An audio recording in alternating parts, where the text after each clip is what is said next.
guys, mga packs, ito nga pala yung ginawa kong speaker na D6, no? Speaker box, dual D size. Yan, yung DIY ko lang ito ginawa na kasi mayroon akong 4 na D size na speaker na walang box, kaya ginawan ko ng ano, yung parang linear design na box. Ayan. So, pinintiruan ko muna at pinapatuyo na lang. Pag natuyo to, i-unbox natin yung speaker at ma-testing natin. Ayan.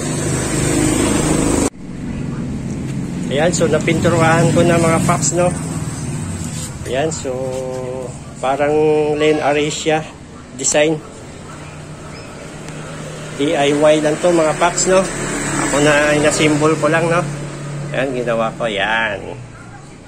So, pininturuan ko na at pinapatuyo muna para swabe.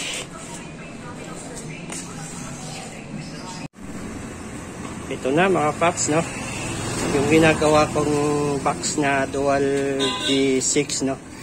Ayan, so nalagyan ko na rin ng screen at pinipinturahan na rin natin yung cover yan na screen. Ayan, pinapatuyo na naman natin ito.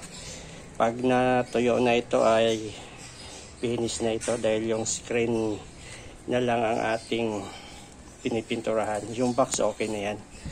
Ayan. So, line array nga pala to mga paps, no? Design ng line array. Ayan, dual na D6.